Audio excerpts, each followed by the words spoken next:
Zogo YouTube channel la kalo lom chia en poni sala ka hming chu te ni a pui na ima moa inga I li chuanin like WhatsApp number a hian miram pe pok thayanga tin tu le tha te iti li chuanin subscribe la like la bell icon kha minan click sak vela kalo vewa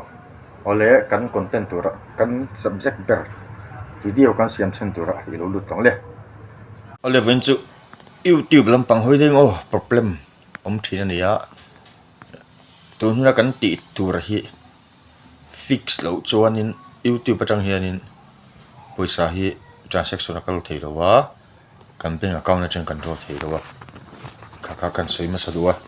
apoi mo na nia submit text information kan mungala hianin action required ron tia ta hianin text hi submit that angai le ni chu hi arin reng theilowa tikhanin ti hun bia ti vele ngai thina chumi chu ati dang kan nen don ania kan get started kan du ta chunin account kan select anga AdSense account kan du don ani AdSense hi poimo maya hi dollar zale pakata nei sa hi om chau poison we chung pom sela tuna kan fix ang hi kan ti lo chunin taxi kan submit lo chuanin a draw chu thei chung lawa action require ati hi lai and there are some things to check in your AdSense payment account natia he Facebook ka chuanin a Facebook long top khanin poisa tho chu thaya maro chu YouTube a chun AdSense account nei talanga ya ain linga YouTube pa kan view sa tanga kan ho chu ate engmo tanga kan ho chu ka AdSense alut vele thina tin chunin account tin fill file ka siama transaction ti kha ani thina maro chu kan fak no YouTube ang hi chu etiang platform a hianin a tu manan phato lo a chapter ani boina po hi le engmo ne ang chi hi ve lo Facebook te chu ti turmin bit tu kranga ka ting hani ve lo chung go to payment sa kan du tanga ka phone ni adang hi chu asanga camera hi asang vak lo chine tilai hi ni ron zia pe le ta share ve ker to lo bila submit new form an du tang hi text AdSense submit dana nia chune tilai hian expire to ni chei June ni som hi pakhat 2022 mi kha submit kha expire to fine submit new form a hingang kalang submit new form an du tanga chunin start new form an du lenga chunin scroll khale killa start form an du lenga tina bi cha te na ria a hat lo di la hian kan next anga verify aron nei don I password aron require dona e password in chulu lenga next leng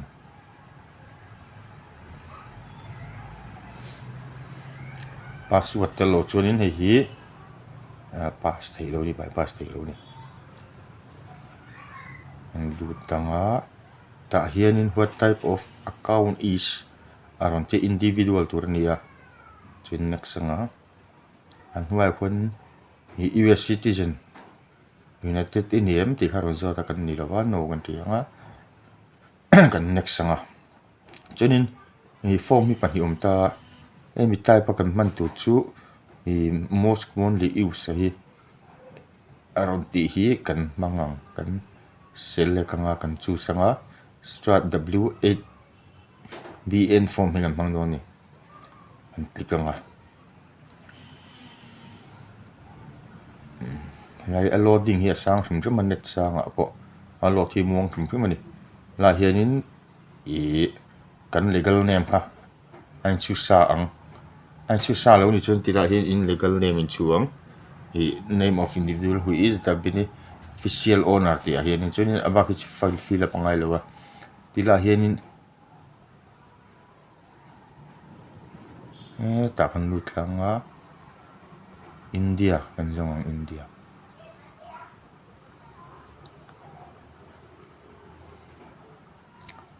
nam kim lo nga India kan jong nga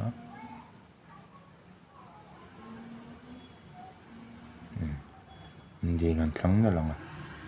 ti chuan he ti lai na sen kam hu tat mai ta hian a type mistake ami typing mistake po ni loin an lo set swal hi nei tu pa hian haro full stop alo tel ka phal ni lo minga arang rang riatur next a lutila chuanin parliament residence kan click anga street address oma ta hianin kan fill up lokang fill up ngai te street address kan ting chi te ka ting ka kan fill up vekang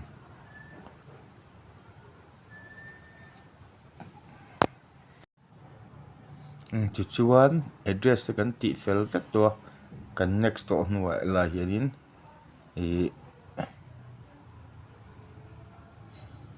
zona chantur chu surongan no wai ni lutanga line a certify ni klikanga in exam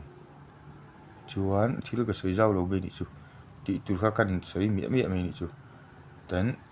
I confirm ni klikanga in exam chuan under penalties of parziu re lutanga chuan I certify klik lenga chuan he ta hian lut la zelanga no ani klik le menga chunin na hianin illegal name proof ID voter ID driving license kan ti vela ming ang khai type lu tang chuwa ming pumi chut lu to nuwa dan ang thapai mingi chut to nuwa submit he tilai tik tur oma kan tikanga ngan submit anga na lot le ti deu ngai khong ve ni he text submit mo submit text information ta hian na poimo ta le zuala la missing document nan ti ta upload proof of name angai ta ni chula hian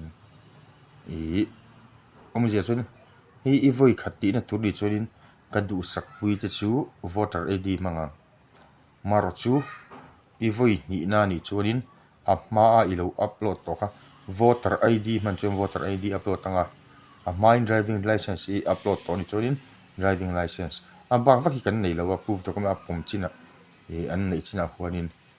anol pui churin voter ID le driving license ani maya Aadhaar card ki pomani lo wa Aadhaar card ki chu upload lo turani chuin upload tanga click anga fia felfai takin passport size thala ka kan langa chu kan select anga pakhat na chuan upload an huai lama passport size nung lampang hangai tela nung lampang kan select lenga chuanin submit documents te kan click ang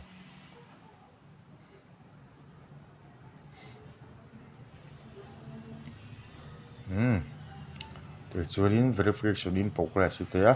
akal mek in progress chu ebi hi an in progress chu mi rewak lo ni khat te ni khat po ani lo da kar li te achain da kar dia ta te chain da kar som ni pali nuwa te nom pom thina goti en click kila mela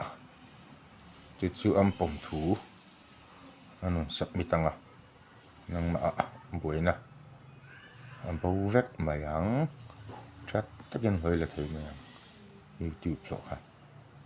I thora I seng thei do na chu ka channel mi lo clear sak le tu te chunga kan lom em he ta getting paid po hi set up complete entity chu china ka chuanin a senin warning rom pe kha dia ti ka chuanin kan ti fill file kan ti zawa problem chu fix ania he ti la a channel nei tu pa po alom pui ome tiang har sa na nei ka ti ang kang prim ang chia internet kai noi in nei ni chunin introduction a ka number a hanin min lo bi anga whatsapp ai mo message mình thằng này rồi nhiều ô, lấy, lo mẹ.